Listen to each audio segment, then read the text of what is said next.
ba origine spirituelle. On a dit qu'on traiter ba problème et ba origine spirituelle comment physique té, mais on a traité problème et ba origine spirituelle. Alors tant aussi 1 Pierre chapitre 1 verset 18, Bible lobi na biso nini de komora tangeli biso 1 Pierre chapitre 1 verset 18. Bible lobi nini. Amen. La façon de vivre que vous avez reçue de vos ancêtres ne menait à rien. Mais vous le savez, Dieu a payé un grand prix pour vous libérer de cette façon de vivre. En effet, il n'est là. Merci. Verset 18, papa. Vous savez que ce n'est pas par des choses périssables. Ce n'est pas par des choses périssables, par de l'argent ou de l'or, que vous avez été racheté de la vaine manière de vivre, hérité de vos parents. Amen. Amen. Hérité de vos pères. Ndenge moko bozana ngo bisaleli mo bozana ngo ndenge na ozana bino, mais obo hérité ko ute pa ba papa na bino. Bible zolo bela biso na 1 Pierre très clairement sur héritage spirituel. Dans un temps, il y a le belango, peut-être plus tard, le jeudi à l'éloté, mais jeudi et koya, n'a pas s'attarder pour n'a pas na mozindo sur le héritage spirituel. Alléluia. Mais koye baba origine spirituelle, ezali premièrement koye que ndengozana ozali na ba origine spirituelle oza ko influencer vie na yo na ngambo mibale. Tu dis que moi natanga bota magazoka 23 chromosomes ya tata na ye 23 chromosomes pe ya mama na ye, c'est-à-dire que moi na abota maka na influence ya deux côtés, c'est-à-dire côté ya papa botier na côté ya mama pe abotier. Donc na français tolobi du côté paternel na côté maternel. Le quoi nazali awa nazali na influence comment spirituelle de deux côtés. Du côté paternel il y a papa botinga, mais aussi du côté maternel. Et sengeli oyeba, et ça c'est très important, je pense qu'on a répété tout le temps. L'habité ceux qui ici déjà moretena yango, mais na répétango tout le temps pour na ko biso que passer na yo et bandi à partir na yo te. Alléluia. Koyeba ba origine na yo spirituelle, eza ya koyeba que passer na yo bandi à partir na yo te. Passer na bandi à partir ya libota ya tata na yo, na libota ya nani? Ya mama ou ya botio. Alléluia. Koyeba ba origine spirituelle na lobi que ezali koyeba premièrement ba origine par rapport à deux familles na yo, parce que obotami na mutu moko te, otenga maman da boko langa, otenga biso to boko mingi côté à papa, ce n'est pas un problème, mais il faut yeba que ezana babiloko oyo ekozala ezan babiloko oyo ekozala ba influence nango na kati na vie na yo, mais ces choses qui auront de l'influence sur toi, et ben laissez-moi te dire que ekouta de deux parts, c'est-à-dire ekouta d'un côté, du côté de ton père, mais ekouta aussi d'une part du côté de ta mère, c'est-à-dire babiloko wana ezan babiloko ekozala na influence na vie na yo. Amen. Amen. Et deuxième de choses, il y a que déjà tant te toucher problème étali, et c'est que te toucher déjà peu problème étali, combo za ko porter. Le nom que tu portes là, je ne sais pas ce qui déjà il t'est arrivé ya ou se poser peu ma question par rapport ya combo ou za ko porter. Alléluia. Le nom que tu portes. Que et si comme là yo déjà on s'est posé question sur Yango. Parce que le nom que tu portes, il dit en d'autres termes qu'il y a quelqu'un, soit Oyo a existé avant Yo existé. Amen. Et par référence, Yamutouana, Bapesa Yo Komboana. Et surtout, Nazoloba pour Nabakombo et Talibandoye et tout le reste. Donc, la carte famille Bongi de Joyemieba, Kombo Nazwa, Komboana et Outi, Wapi. C'est pourquoi même quand il faut qu'on pèse à moi na combo, il faut olukoyeba combo na zo pèse à moi na ezana influence nini sur vie à moi. dans le belango plus tard dans musika, mais boyebi très bien que déjà ceux qui va toucher na komba mutu va toucher la destinée à mutu. La preuve est dans la Bible que plupart des personnes Zamba changent ma vie na bango seulement en touchant leur nom. Exemple, Esaïe à Abraham, na Bible, vous voyez très bien que Zamba toucha qui a combo Abraham, mais a commis si combo na année Abraham. Mais le fait seulement que comme ça combo Abraham influença qui vit Abraham. Tout yebi mutumsu na Bible combo Jacob. Jacob peut de la même manière, tout le monde dit comment est-ce que Nzambe peut a touché qui vit naïe. A modifier combo naïe, longoli combo naïe, bon, a changé carrément, c'est même pas modifié, a changé carrément. A longoli combo Jacob, a passé combo Israël. Jacob est le poltron, c'est-à-dire quelqu'un qui est sans défense. D'autres, le usurpateur, le même voleur. Mais à commissie Israël, le prince de l'Éternel. Et comme on a pu influencer qui peut vivre en année, il y a Jacob. Alléluia. Et tout ça aussi, le troisième exemple, les exemples à Pierre. Vous dites que Abenga Magal Bosso Pierre, comme les Alaka, Simon. Mais après, tant que bongo li kombo naye, tout le monde qui a une influence. Donc, parler dans les cambouetali d'origine spirituelle, et ça kolobela par rapport à la famille à papa, na famille à maman sika yo wuti, kombo oyoza ko porter, mais également aussi et bongi que osa la conscient na ba loi établie na kati na famille na yo, mibeko etiama, na kati na famille na nga, mibeko ninu etiama. Malheureusement, vous avez combattu, c'est votre problème. Donc, et ça aussi, par rapport à la loi établie. Parce que famille na famille, il y a une loi établie. Dans la loi établie, il déjà décidé dans la famille. Dans la Kinshasa, pas longtemps, il y a une femme c'était vers, je crois, 2h du matin. La fête, il y a une de nos filles à Balaki na Kinshasa, mais dans le mariage, il y a une maman qui m'a interpellé. Azana posa tout solo là et abandi ko expliquer ngandenya perdre libala na liboso ndenga perdre libala mi balé ndengeni libala mi satu pa ucho perdre yango azo expliquer nga et aebisinga comment qu'est-ce que na libala mi satu pendant que azaki tellement ko s'inquiéter il y a ba oncle paternel naie donc de quoi papa naie aye ko ebisa ya lobi non botungisa mate il faut pas olela biso tozozela obala lobi soko zui peut-être mobali mususu comme ça to liambongo na yo et il y a sepele na maloba oncle paternel na ye aloba kité alors il s'est fait que na maloba oncle na ye aloba ki ba secret mususu ye ko bima non, en fait, bisoso tozo lingate au s'inquiéter talaboy abandi ko révéler ba secret ezaki na kata famille que tala makambo c'est salambaka boy na famille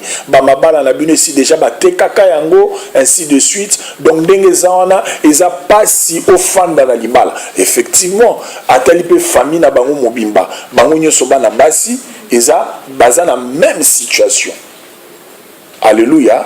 Mais c'est la même situation. Donc, koye baba origine spirituelle est très important parce que koye baba loi établie. Parce que ma loi établie on a dit qu'on permettre ou éviter yango. Kinshasa, comment moi na Kinshasa qui est un cadre dans une société, azana mbongo na ainsi de suite, mais babota bango mibale. Mais il y a un à divorcer. Yépe à connaître un peu problème à divorce. Pourquoi?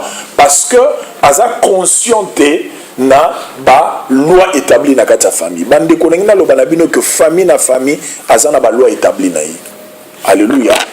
Eza ba mibe ko tiama. Yoko zalana tam soso sepela po aux yeux locotel mais famille na famille. Eza ba famille sous baza un problème, il y a ba droit, par exemple ba droit de propriété. Eza ba famille mususu ko zane loko ya yote.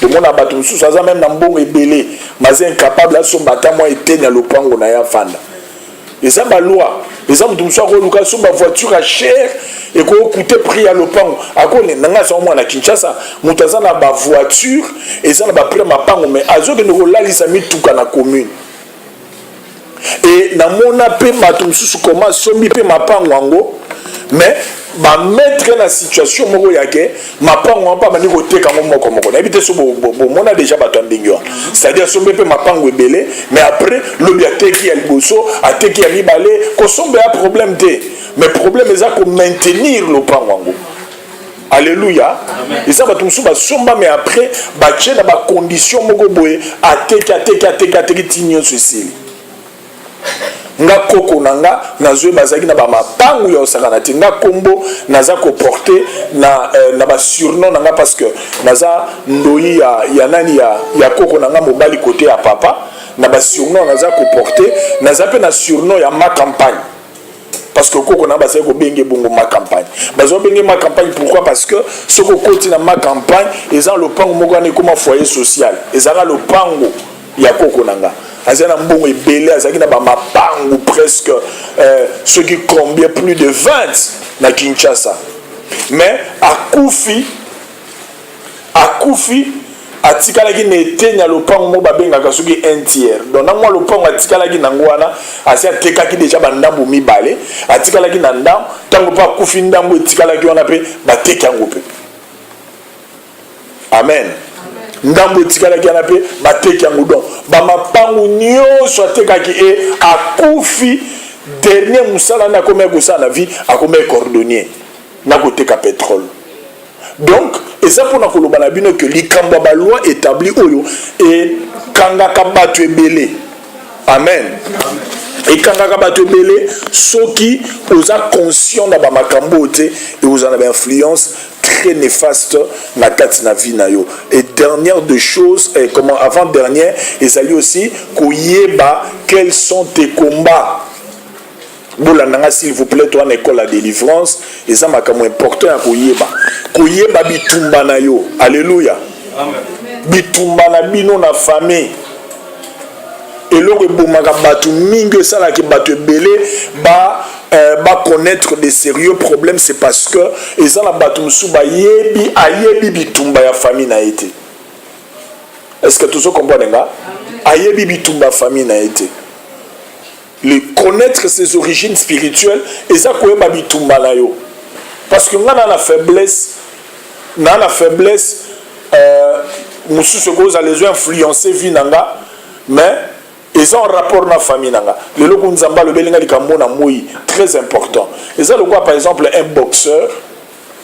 boxeur aza boxeur n'est-ce pas oh alléluia aza boxeur mais akomi par exemple quelque part esengaki kebaki mambango akimi mbango abimi moto ya liboso est-ce que na domaine na ye a remporté prix aza na prix moko a remporté te boxeur aza champion kaka parce que abetaki boxeur mosusu c'est-à-dire dans na domaine na ye na mosala na ye donc eza bamakambo ebele bandeko na nga eza bafaiblesse mosusu eza na influence ntango mosusu eza bato mosusu influence ya famille mpa na bango eza masanga bato mosusu influence ya famille côté na bango eza polygamie bato mosusu influence ya faiblesse ya famille côté na bango ezali par exemple net na koloba nini kindumba alléluia oyo ayebi bitumba yango wana donc soki alongi bitumba wana nde abimi victorieux kobima molongi oyo tolobaka na bimi molongi kobima molongi eza te mpo olongi eloko oyo omonaka eza faiblesse na vie ya motu oh alléluia bato mosusu mposa yango nzoto mpena ya kozalaki ndumba lokwa mobali aane nango te parce que na famille na bango eza problème te eza bitumba na bango te mais mutu mosusu to mosusu faiblesse makambo ya famille na bango eza nde makambo ya basi soki yo ose concentre ka na vie ya mutu parce que problème mpe yango wana soki ose concentre ka na vie ya mutu ozotalaka vie ya mutu aza ndumba bona boye nga na okosala lokwa ye te oui okosala lokwa ye te parce que bitumba ye aza nango eza bitumba na yo te je ne sais pas si vous comprenez eza bato mosusu bana problème ya gaspillage faiblesse, problème, bitumba na bango famille eza ngwana. So ana mbongo ayebo bomba te. Ao panzango des fois même na babilo ka pamba pamba. Mais yo problème eza kozano oyebo bomba mo oyebo garder mbongo. Donc yo pona yo wana eza bitumba na ote. Amen. Pona yo wana eza bitumba na yo te. Mais ye eza bitumba na ye. Donc ye soka longi domaine wana, c'est ka longi bitumba zo tungisa. Est-ce que tu comprends très bien? Connaître ces combats, quoi baba bitumba na yo. Bandoko point est très important parce que nous développons une école awa pour na kota pena na muzindo avec le temps parce que likamba ko ye baba bitumba na yo eza aspect moko bato belé babosa naka. Pourquoi? Parce que bato mingi ba na tendance à otala ka via mutu mususu. La plupart des gens ba mitala bango mode. La plupart des gens basala étude à vie na mode. Ah, et lo nini eza bitumbe pa na biso esi na longi. Eza question fo mito. Et lo ko nini? Ai pa na biso ba balaka te. Ah ngasi na bali. Le quoi na bali na sa nyonso na sa nini na batela libala. N'est-ce pas? Parce que si on a divorcé et ngoloba na la nzela ya famille na biso batu nyonso nde baza toyebi ke pa na biso bilikamo libala eza problème. Ngalo kwa na bali. En tout cas, il faut na batela libala. Parce que bitumba no localizango et ça wana. Ce qu'il faut luka o gérer yango très bien pour que okoya na PhD. Mais au komona yo moko zo prétendre mon nzambe. Alléluia, amen, église, tout ça ainsi de suite. Problème ezate. Mais au komona ke na ba bitumba ngo famille na yo posa na kati. Oh, alléluia. Amen. Bitumba ngo famille na yo posa na kati. Na famille na bino bana basi basuka ka ba mère célibataire. Ba mère célibataire quoi aboti na mobali akobota na mobali moko to bala mibali to mibali misatu na sima nango atikali ka bana na ebongo ti moko akoboko la bango ti aozala une grande femme d'affaires ozana mbongo soki ndeni mais akoboko la bana ne moko. Mais ce que yo sambela ka alléluia amen. Soki yo po suki loko la ka batu na bino na famille. Et nous voulons n'est-ce pas? Oh, est-ce que vous comprenez ça?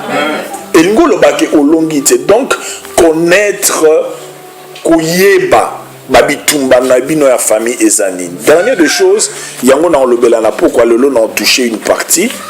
Ezali Koyeba aussi, les Cambodgiens, les totem, na niveau de la famille. Amen. Dans Romains chapitre 1. Romains chapitre 1, Tukutanga, verset 21, Tina verset 23. Romains chapitre 1, Tukutanga verset 21, Tina verset 23. Romains chapitre 1, verset 21, Tina verset 23.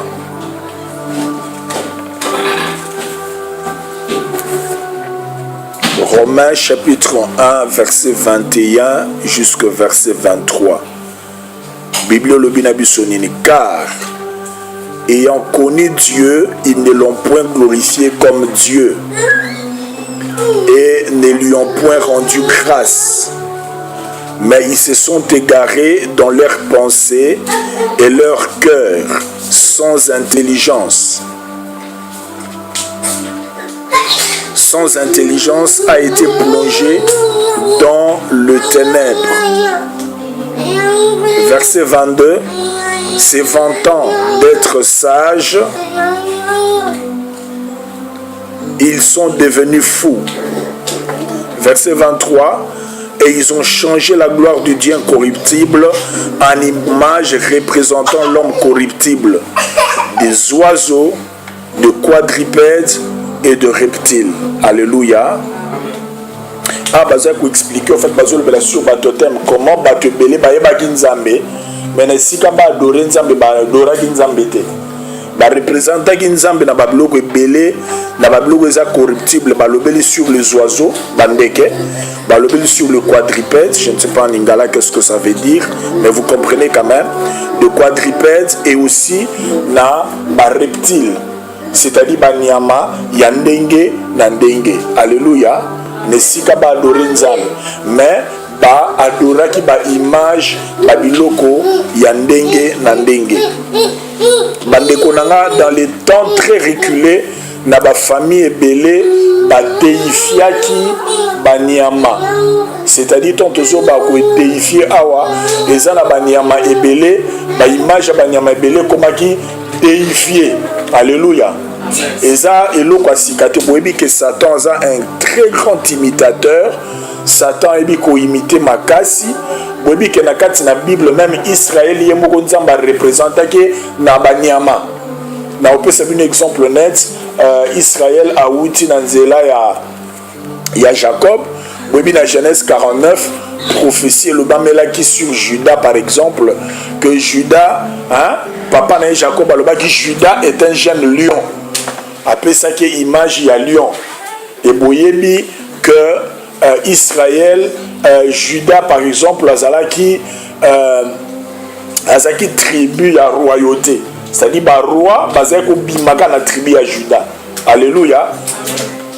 Et prophétie le bakango très clairement et présentait qui Judas comme un lion, un guerrier, un héros, quelqu'un oyo azaki appelé yako gagner des guerres et des combats na ndenge nyonso kokai kozala ezaki ko se présenter.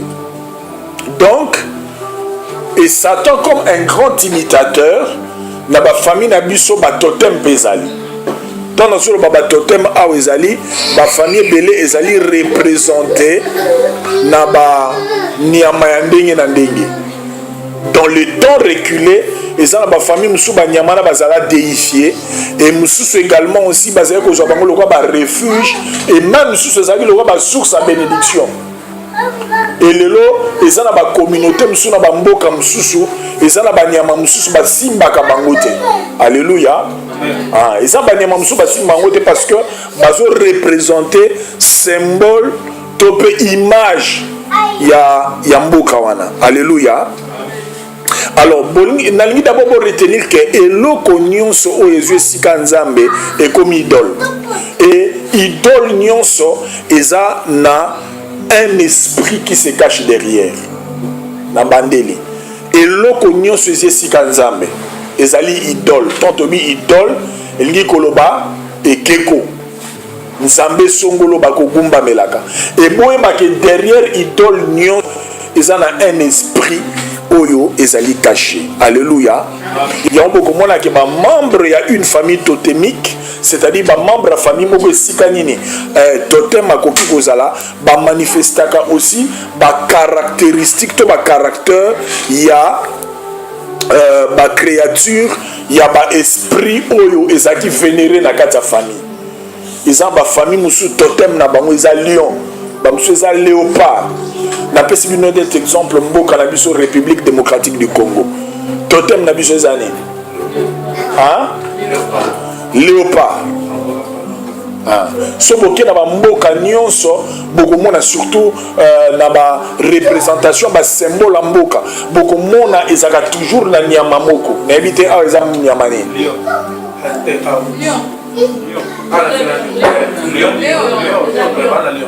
Voilà, chaque pays a na totem moko. Totem on a aussi ko représenter ezali caractère batu tali pe na mboka place tozali awa okomona ke caractère ya batu pe eza ndenge on exemple na France ezani eza soso. Voilà, na France eza soso. Chaque mboka alors dans les temps très reculés na ba famille belé ba organisation ba totem ya bongo ezalaki mwana nzambe faut yeba pe totem na niveau famille na biso ezali nini parce que koza ozo manifester ba caractère moko ezali moko mais oyebi te que eza lié na totem ya famille na bino. Alléluia. Kolobela problème etali totem na ningi na pusa na mo musika na pusa na mo musika d'abord na définir en nano parce que ton ozo ba totem ba tebe bazo ba mais totem eza nini? Totem ezali fétiche moko eza lié na famille na peuple to na communauté eza fétiche donc eza loko oyo elia bino mutu nyonso aza koappartenir na famille wana. Nazoba ba journaliste mo mibale bazala na bitumba na Kinshasa na boyo tanga bakombo na bango. Bitumba moko azaki na poto muso azali na Kinshasa. Nazoba o azali na poto afuta avion. Ayati na Kinshasa. Na landa ye na RTNC. Comment dans une chaîne na biso na Kinshasa. Na yoki comment est-ce qu'azo expliquer par rapport à la famille na bango lobi asakana na ngate tala na famille na biso parce que ça la famille muso ezaka mwana koli so mwana koki c'est un certain âge ba ko mema mwana na zamba. Alléluia. Pendant 2 jours ba memi na zamba kuna on va l'entraîner pour na ko lier na esprit ya ba ancêtre na bango. Bato muso za ba pratique ba mai, bato muso za ba pratique ya ndenge na ndenge. Donc ba totem ou soit ba animal totem oyo et manifestaka ba caractère nango na kati ba vie ya bato ebele. Alléluia. Et cause à la symbole, et cause à l'emblème, et cause à la paix insigne moko songolo. Dans le emblème, bon a bambo que il y a des emblèmes, même na niveau de la famille belé ça na emblème, bon même na ba chefferie na biso na ba coutume na biso beaucoup mon même chef coutumier a rolata pour soigner mawana, n'est-ce pas? Alors là tu même pour soigner mawana tu le ko mongo na biso ozo représenter pouvoir totémique il y a une telle famille et cause à l'emblème. Emblème et cause à la paix également aussi un signe songolo to loko mo bakocha na nzoto bato musupe bakena même musika eza bato musu na banzoto bazana ba tatouage eza bato musu za na signe moko ezo lakisa na mona même bato belé lelo parce que dans le belango par rapport à bato totem awa dans le problème à tatouage bomoli lo bato belé bazo se faire tatouer mais sans yeba et loko nini penza qu'est-ce que ça veut dire tatouage ezelo nini bon on a bato bazo se tatouer babiloko ndenge na ndenge au moins muta tatouer nyama moko pour mona ki mutu tala tatouage yango ah bon c'est pela ki nango pe pas chango na nzoto na ye mais muto ko za chango wana ayebi pourquoi tiango oh alléluia muto tiango na ko za ayebi pourquoi tiango mais yo peut-être au imiter au tie au yebi tina oyo otieli yangote. Alléluia. Nengi totanga malubelu bamaki sur Judas na Genèse chapitre 49 verset 9 tina verset 10 avant tout sambela. Donazeka ko introduire tozoata okota na muzindo jeudi prochain.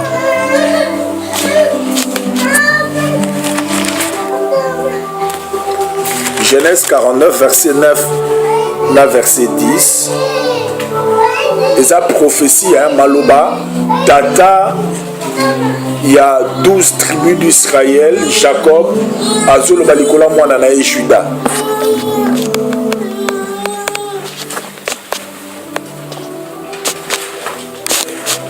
boka maloba zo c'est Juda lobi Juda est un jeune lion alobi Juda est un jeune lion bande kone bazé ko mone mutu. Alléluia. Oh, alléluia. Mutu mais il y a lobi Judas est un jeune lion. Abakisi.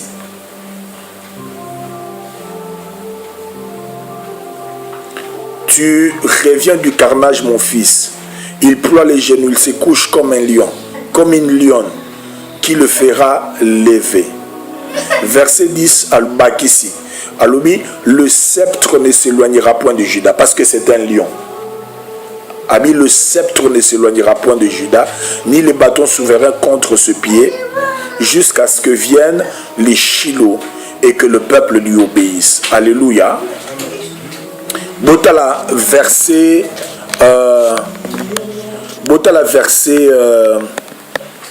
verset 8. Malobania Alobi. Abi Judas, tu recevras les hommages de tes frères. Alléluia. Tu recevras les hommages de tes frères. Ta main sera sur la nuque de tes ennemis. Les fils de ton père se prosterneront devant toi. Au moment où tu es un jeune lion, mais plus comment avant, à l'obi na Juda l'obi, tu recevras les hommages de tes frères. Parce que en tant que lion, tu es roi. C'est-à-dire bandeko na yo bako banda kwa ko gumbama, bako banda kwa ko pesa yo ba hommage. Wala Jacob avant kufa, maloba lo bana Juda.